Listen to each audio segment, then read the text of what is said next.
Good evening मेरे सभी प्यारे विद्यार्थियों। तो हम लोग अभी तक जो भी पढ़ाई किए हैं अर्थमेटिक प्रोग्रेशंस में, बीएमटी की क्लासेस में, तो हमने सोचा कि जो भी आप लोगों को पढ़ा है वो थोड़ा सा एक बार डिस्कशन कर लेते हैं आप लोगों के साथ। डिस्कशन करने से फ़ायदा क्या होगा, एक छोटा सा कंक्लूजन्स भी मिल जाएगा।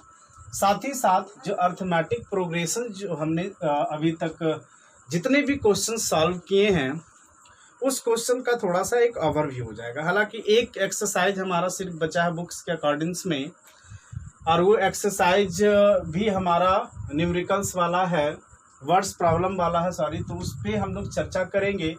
लेकिन उससे पहले मैं सोचा कि थोड़ा सा एक कंक्लूजन्स क्लास एपी पे, जिसमें टर्म और इट मीन्स टीएन और एसएन कैसे फाइंड आउट किया जाता है उस पर थोड़ा सा आज हम लोग बेसिक पे चर्चा करेंगे, बस और कुछ भी नहीं करेंगे, ठीक है।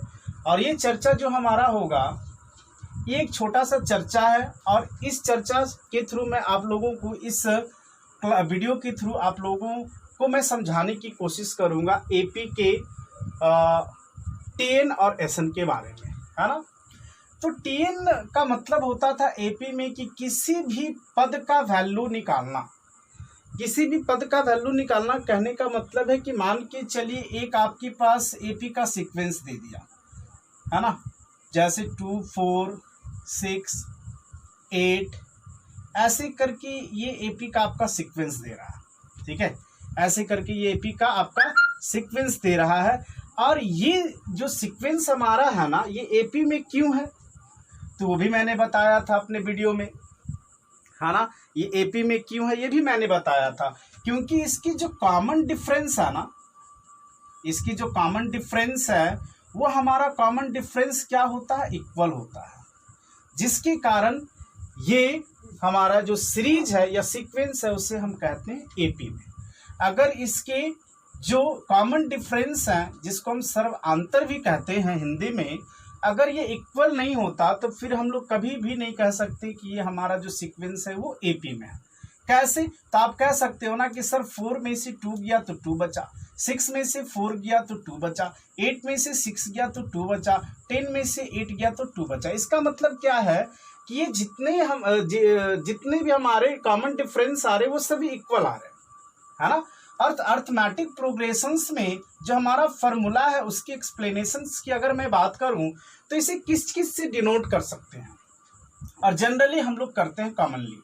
तो हम बात करें तो इसको हम T1 कहते हैं। T1 मतलब ये हमारा फर्स्ट टर्म हो गया, है ना, ये हमारा T2 हो गया, ये हमारा T3 हो गया, ये हमारा T4 हो गया, ये हमारा T5 हो गया, ऐसे करके ये Tn तक चला जाएगा।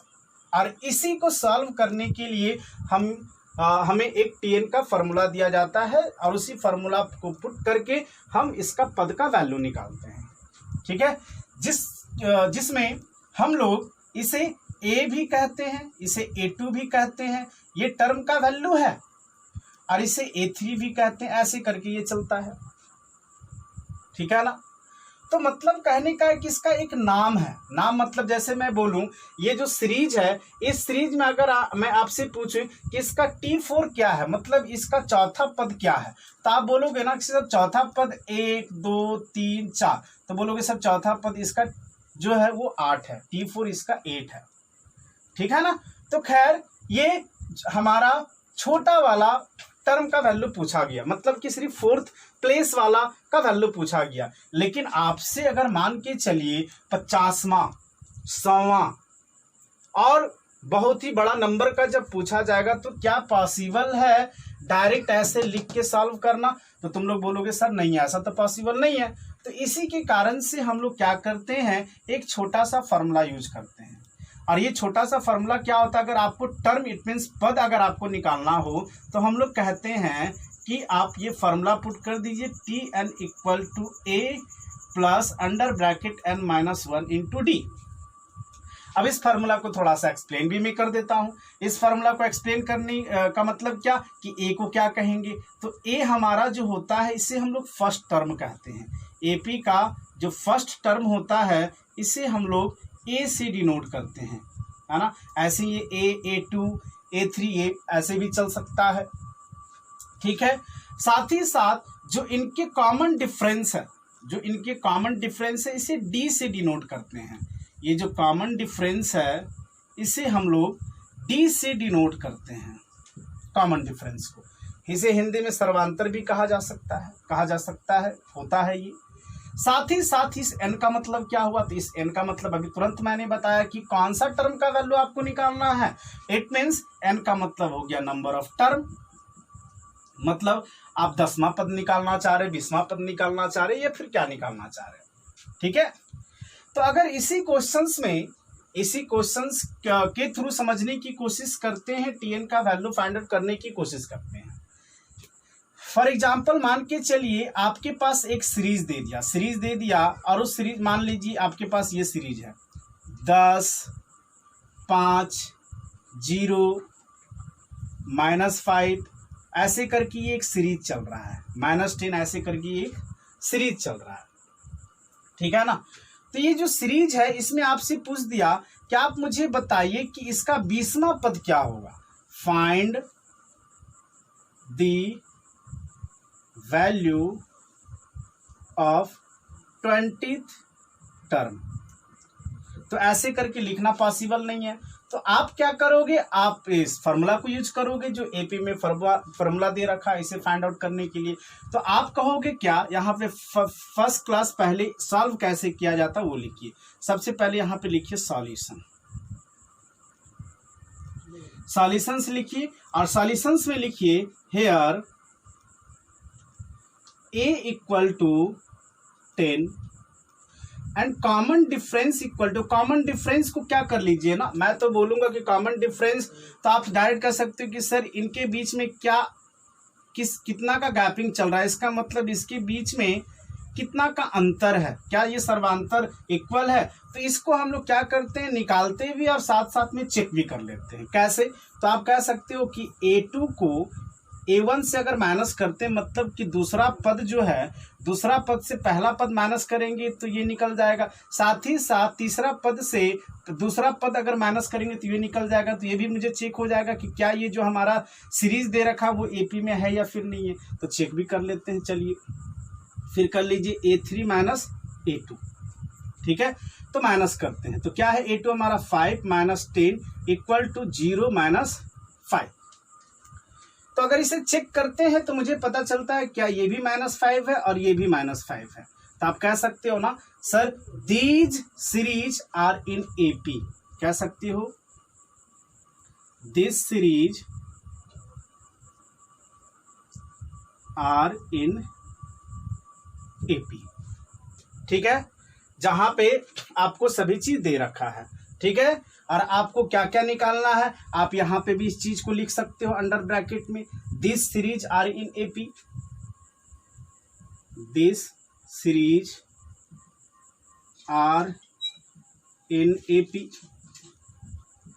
अगर नहीं भी लिखोगे तो चलेगा, ठीक है ना। तो इस तरीका से हमने इसे लिख लिया। अब लिखने के बाद हमें फाइंड आउट क्या करने बोला था, तो हमें फाइंड आउट करने बोला था कि आप मुझे इसका 20वां पद निकाल के दिखाइए। तो हमारा n कितना है, नंबर ऑफ टर्म कितना है, 20th टर्म। अब क्या करेंगे, यहाँ पे लिखेंगे अकॉर्डिंग टू फार्मूला हमारा क्या है, तो Tn equal to a plus under bracket n minus 1 into D. तो Tn हमारा क्या है, तो आप कह सकते हो ना कि Tn ही तो निकालना। तो a हमारा क्या है, तो a हमारा है 10 प्लस n कितना दे रखा है 20 माइनस 1 इंटू डी हमारा कितना निकला अभी, तो -5 निकला। अब इसे आप सॉल्व कीजिए, 10 प्लस 19 इंटू -5, तो ये हो जाएगा 10 प्लस माइनस 19 25 95, 19 5 जा 95। आपने ये लिख दिया, अब इसे माइनस कर दीजिए, ये आ गया -85। तो आराम से कहा जा सकता है कि सर इसका 20वां जो पद होगा वो हमारा 85 होगा। ऐसे करते हुए जाएंगे तो ये 20वें प्लेस पे 20th प्लेस पे 85 आएगा हमारा, है ना। आई होप आप लोगों को ये हमारी बातें समझ में आ रही होगी, है ना। आपने मैं क्या बोल रहा हूँ कि हम लोग एक छोटा सा सिर्फ और सिर्फ एक कंक्लूजन क्लास कर रहे हैं और कुछ भी नहीं। और ये कंक्लूजन क्लास करने से फायदा क्या होगा कि हमने जो अभी तक पढ़ा क्या उसे अभी तक अच्छे तरीके से सीखे या फिर नहीं सीखे, या फिर बहुत सारे ऐसे स्टूडेंट होते हैं जिनको अभी तक कुछ डाउट है, क्लियर नहीं हो पाया, इसीलिए मैं एक छोटा सा कंक्लूजन क्लास आप लोगों के पास पहुंचा रहा हूं। ठीक है, तो ये था हमारा टर्म निकालना, और बहुत सारे ऐसे क्वेश्चंस आएंगे तो टर्म निकालने के लिए इस फॉर्मूला का यूज करेंगे। ठीक है ना, Tn equal to A plus under bracket n minus 1 into D. इसी फॉर्मूला पे ए का मतलब क्या हुआ तो फर्स्ट टर्म हो गया, एन का मतलब नंबर ऑफ टर्म, कौन सा टर्म आपको निकालनी है, साथ ही साथ ये डी का मतलब होगा कॉमन डिफरेंस, मतलब ये जो सीरीज आपको दे रखा है इसके जो सर्वांतर हैं क्या है, वो क्या वो एपी में है, तो हमने चेक भी कर लिया। तो इस तरीका से हम लोग क्या कर लिए, टर्म का वैल्यू निकाल लिए। अब क्या करते हैं, अब आगे हम लोग सॉल्व करते हैं, और सॉल्व करके आगे हम लोग एसएन की बात करेंगे। ठीक है, आगे हम लोग एसएन की बात करते हैं। टीएन आई होप सबको समझ में आ रहा होगा, और इसके जितने भी वेराइटीज क्वेश्चंस है वो हमारा सबका वीडियो बना हुआ है, मैं अपलोड कर दिया हूं, आप लोग उसे देखें, है ना। आप लोग उस वीडियो को देखिए और समझने की कोशिश कीजिए। नहीं समझ में आएगा तो प्लीज कमेंट कीजिए कि सर ये वाला क्वेश्चंस का सॉल्यूशंस मुझे समझ में नहीं आया। मैं कोशिश करूंगा आप लोगों को समझाने का, आप ही लोग के लिए ये सब किया जा रहा है। तो अगर हम बात करें एसएन की, एसएन का मतलब होता है सम, एस एन की अगर हम बात करें एपी में एसएन की बात करें तो एसएन का मतलब क्या होता है, जो नंबर ऑफ टर्म है उसके सम क्या है। ठीक है, सम फाइंड आउट करना, एपी का सम फाइंड आउट करना एसएन का मतलब। ठीक है ना, तो एसएन का मतलब सम फाइंड आउट करना। तो क्या ये जो हमारा सीरीज दे रखेगा उस सीरीज को जोड़ना इंडिविजुअल ऐसे पॉसिबल है क्या, नहीं है। तो इसी के लिए हम एक फार्मूला फिर से यहाँ पे यूज करेंगे। कैसे, तो यहाँ पे हम समझाने की कोशिश करते हैं। मान के चलिए हमारा सीरीज दे रखा है 3, 6, 9, 12, ऐसे करके ये 3 का मल्टीपल में जा रहा है। ठीक है, ये हमारा एक सीरीज है, और ये सीरीज आप देख रहे हो कि सर इसकी जो डिफरेंस है वो 3 है, इसकी डिफरेंस 3 है, इसके भी डिफरेंस 3 है, इसका मतलब सबका सर्वांतर जो है वो इक्वल जा रहा है, 3 का डिफरेंस जा रहा है। तो ये एपी में है ना। तो अगर हम एसएन की बात करें, टर्म तो सबको समझ में आ गया, एसएन की बात करें तो एसएन का मतलब होता है कि इनका एडिशन कितना होगा। मान के चलिए आपसे पूछा कि 20 पद का जोड़ निकाले, 20 पद का जोड़ निकाले मतलब कि आप 20 जो टर्म आपके पास है उसको सबको जोड़िए, 20 पद को जोड़िए, और 20 पद को जोड़ के मुझे बताइए कि ये कितना वैल्यू इसका हुआ है ना। कभी कभी होता है ना, बैंक में पैसा जमा करते हैं, और बैंक में पैसा जमा करते हैं रिकरिंग अकाउंट के थ्रू, और क्या करते हैं कि हम लोग हर एक मंथ में पैसे को इंक्रीज कराने जाते हैं, लेकिन एक फिक्स रेट से, एक फिक्स्ड अमाउंट से। जैसे कि मान के चलिए मैं ही एक अकाउंट ओपन किया, और मैंने क्या अकाउंट में कर रखा है कि मैं फर्स्ट मंथ में जमा कर रहा हूँ 20 रुपया, और सेकंड मंथ की बात करूं मैं तो सेकंड मंथ में मैं क्या कर रहा हूँ 30 रुपया जमा कर रहा हूँ, और हर एक मंथ में मैं 10-10 रुपया इंक्रीज कराते जा रहा हूँ अमाउंट। तो 10-10 रुपया इंक्रीज कराते जा रहा हूँ अमाउंट को। कहने का मतलब है क्या कि आप जो ये पैसा इंक्रीज करा रहे हो एक फिक्स अमाउंट से इंक्रीज करा रहे हो, मतलब ये भी जो आपका टर्म जा रहा है वो एपी में जा रहा है। तो आप जब पैसे विड्रॉ करने जाओगे आफ्टर ईयर या फिर कुछ और लंबे समय के बाद, तो आपको ये चेक करना होगा ना भाई, ये आप कैसे करोगे कि मुझे कितना पैसा मिलना है, इंटरेस्ट प्लस प्रिंसिपल के साथ मुझे कितना पैसा मिलना है। तो कम से कम ये पैसा तो हम लोग निकाल सकते हैं ना जोड़ के। ठीक है ना, कि हमारा पैसा अभी तक कितना डिपॉजिट हुआ है, इट मीन्स कितना सेविंग हुआ है। तो इसके लिए हम लोग क्या फॉर्मूला यूज करते हैं, एसएन का मतलब सम फाइंड आउट करते हैं। ठीक है, सम फाइंड आउट करते हैं। जैसे कि हमने क्या कहा कि फर्स्ट मंथ में मैंने जमा किया 20 रुपया, फिर 30 रुपया, फिर ऐसे करके मैं 40 रुपया, ऐसे करके मैं जमा कर रहा हूँ। और मैं कितने दिनों तक जमा किया हूँ, मान के चलिए मैं 1 साल तक जमा किया। 1 साल कहने का मतलब 1 ईयर कहने का मतलब मैंने 12 महीना तक जमा किया। ये हमारा फर्स्ट मंथ है, ये हमारा फर्स्ट मंथ है, ऐसे करके ये second month, third month, fourth month, ऐसे करके मैंने 12 मंथ तक पैसा को क्या किया है, डिपॉजिट किया है। तो आपसे पूछ रहा है कि आफ्टर 12th मंथ या फिर 12th मंथ में इसका वैल्यू क्या होगा, है ना। टोटल सम मुझे बताएं। ठीक, तो इस तरीका का क्वेश्चंस को हम सम के थ्रू सॉल्व करते हैं। कैसे, तो देखिए प्लस अगर 2-3 रहता तब तो ऐड कर देते, जैसे मान के चलिए 3 ऐड करना होता है, बोलता है कि इसका तीनों पद को ऐड करके बताइए, तो तीनों पद एपी का तीनों पद को ऐड करके दिखाइए, तो 20 + 30 50 + 40 90 आराम से कह सकते थे। लेकिन चूंकि यहाँ पे आपका नंबर ऑफ टर्म इंक्रीज कर जाता है ना, नंबर टर्म ज्यादा आपसे पूछता है, तो उसके लिए हम लोग फार्मूला यूज करते हैं, और इस फार्मूला का नाम है SN। तो SN के बारे में समझ जाते हैं। SN का मतलब होता है n/2 under bracket 2a + n-1 × d। ये फार्मूला हम लोग यूज करते हैं, ठीक है ना। तो अब इस फार्मूला को यूज करते हैं और इस क्वेश्चंस के वैल्यू को फाइंड आउट करते हैं कि 12 साल के बाद मेरा कितना पैसा सेव हो रखा है। तो 12 साल के बाद मेरा पैसा कितना सेव हो रखा है, तो इसका मतलब यहाँ पे लिख लेते हैं हेयर a = 20, इसको ऐसे कर देते हैं, ये फार्मूला इंपॉर्टेंट है। a = 20, common difference = a2 - a1 = a3 - a2। ऐसा इसलिए करें ताकि चेक भी हो जाए हमारा, है ना। हालांकि आप नहीं भी करोगे चलेगा, a2 - a1 कर दो, कॉमन डिफरेंस निकल जाएगा। 30 माइनस, अगर चेक करना जब रहे तब ये फार्मूला पुट करना, -20, ये हमारा आ गया 10 रुपया, कि मैं प्रत्येक मंथ 10-10 रुपया इंक्रीज करा के सेविंग कर रहा हूँ, डिपॉजिट कर रहा हूँ। और आपको कितने समय तक के निकालना है, तो 1 ईयर। 1 ईयर का मतलब हो गया 12 मंथ। तो यहाँ पे मैंने कर दिया 12 मंथ तक आपको पैसे बताने कि 12 मंथ के बाद हमारे पास टोटल सेविंग क्या हो रखेगा। तो अब चलिए सॉल्व करते हैं। अब लिखते हैं यहाँ पे according to formula, according to formula. इस क्वेश्चन को मैं यहाँ सॉल्व कर दे रहा हूँ, ठीक है। लिखता हूँ अकॉर्डिंग टू फार्मूला। तो आप मुझे बताइए, फार्मूला भी क्या मैंने बताया, SN = n/2 under bracket 2a + n-1 × d, है ना। अब पुट करके देखते हैं तो हमारा कितना है, तो 12 महीना के बाद, तो 12, n का वैल्यू 12 है, 12/2 है ना, 2 × a हमारा कितना दिया है, तो a हमारा 20 रुपया पहला महीना मैंने जमा किया, प्लस 12 महीना मतलब n12 - 1 × d, तो 10 का इंक्रीजिंग ऑर्डर है, मतलब 10-10 रुपया हम प्रत्येक मंथ बढ़ाते जा रहे हैं, तो कॉमन डिफरेंस 10 का हो गया। तो ये हमारा हो गया 6, ये 40 + 11 - 10 110, सही है ना। अब इसे जोड़ देते हैं, तो 6 × 150, 40 + 110, तो ये हो गया आपका 15×6 90 और 1 0। मतलब आपने कहा या मैंने कहा कि सर कम से कम इसने 900 रुपया, जो कम से कम नहीं बल्कि 900 रुपया इसने जमा कर लिया 12 मंथ में, ठीक है ना। अब इस पे उसे इंटरेस्ट मिलेगा, जो भी उसका इंटरेस्ट दिया जाएगा बैंक के थ्रू। तो हम ये कह सकते हैं कि 12 मंथ के बाद उसको टोटल अमाउंट ऐड करके 900 मिलेगा प्लस इंटरेस्ट के साथ, ठीक है ना। इंटरेस्ट बैंक के थ्रू दिया जाएगा, बैंक वाले अपना जो इंटरेस्ट अलाउड कर रखे वो देंगे। मुझे क्या निकालना था कि आफ्टर 12 मंथ उसका कितना रकम सेव हुआ, मुझे ये निकालना था, मैंने निकाल दिया।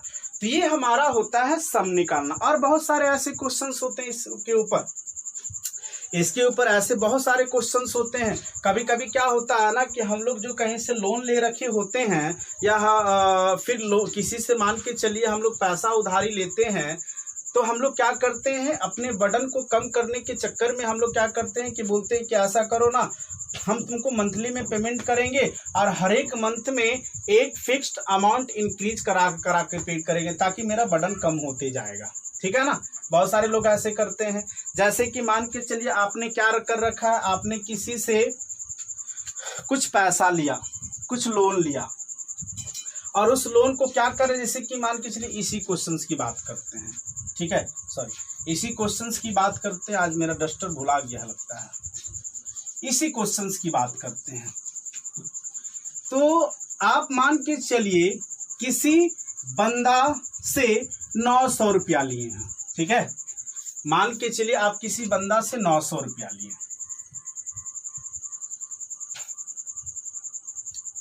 Total loan equal to ₹900। आप उससे 900 रुपया लिए, ठीक है भाई, 900 रुपया आप लिए। अब ये जो 900 रुपया आप उससे लिए हैं, अब ये 900 रुपया आपको चुकानी है, लेकिन आप क्या कह रहे हैं, बोल रहे हैं कि हम प्रत्येक मंथ में पैसा चुकाएंगे इंस्टॉलमेंट बेसिस पे, और क्या करेंगे, जो प्रत्येक मंथ होगा उसमें हम अपना पैसा इंक्रीज करा के पेड करेंगे। इट मीन्स आप एक इंस्टॉलमेंट में पैसा चुका रहे हो और साथ ही साथ सब्सिक्वेंट मंथ में यानी कि जो आपका नेक्स्ट कमिंग मंथ है उसमें आप एक कुछ अमाउंट बढ़ा के पेड कर रहे हो। तो बढ़ा के पेड कर रहे हो कहने का मतलब है क्या जो आप अमाउंट बढ़ा रहे हो वो क्या आपका इक्वल है, इसका मतलब प्रत्येक मंथ इक्वल जा रहा है क्या? तो अगर इक्वल जा रहा है तो वो सीरीज एपी में होगा। फॉर एग्जांपल मान के चलिए आपने 900 रुपया लिया है और 900 रुपया को इस ऐसे पे कर रहे हो। फर्स्ट मंथ में 10 रुपया 20 रुपया, सेकेंड मंथ में 30 रुपया, ऐसे करके थर्ड मंथ में 40 रुपया, ऐसे करके आप पेड कर रहे हो पैसे को। ठीक है, तो आपसे ये पूछा जा रहा है कि कितने समय में ये पैसा पूरा तरीका से पेड हो जाएगा, कितने समय में ये पैसा पूरे तरीके से पेड हो जाएगा। फाइंड करने बोल रहा है आपसे, आपको टाइम। तो क्या इसे एपी के थ्रू बनाया जा सकता है? ऑफ कोर्स बनाया जा सकता है। कैसे? तो देखिए यहाँ पे लिखेंगे सॉल्यूशन,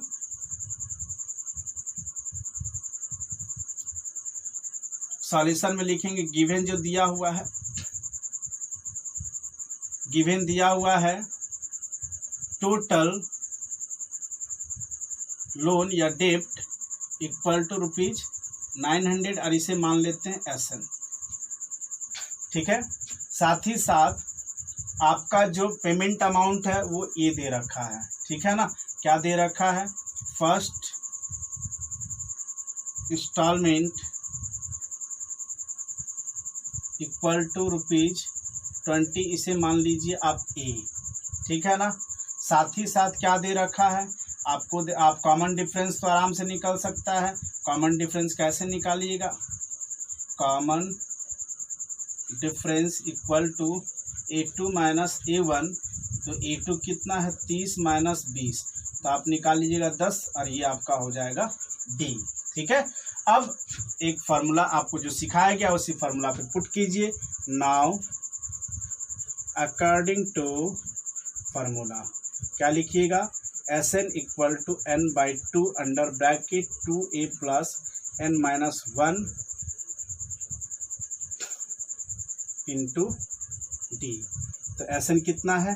900 और N कितना है नहीं पता, ये निकालना है मुझे, into 220 plus N-1 into D 10। Clear? चलिए अब सॉल्व करते हैं। तो 2 इधर आ जाएगा, कितना हो जाएगा? 1800 इक्वल टू 40 प्लस इसको इंटू कर दिया। अच्छा n बचा हुआ है तो इसे भी लिखते जाइए। 40 प्लस 10 से मल्टीप्लाई होगा 10n-10। ठीक है, अब आगे सॉल्व कीजिए। तो 1800 इक्वल टू n आपका कितना है? तो n आप इसे सॉल्व कर सकते हैं, नंबर एक साथ सॉल्व हो सकता है। 40 माइनस ये 30 प्लस 10n। अब इसे ऐसा कर लीजिए, बाहर निकाल लीजिए।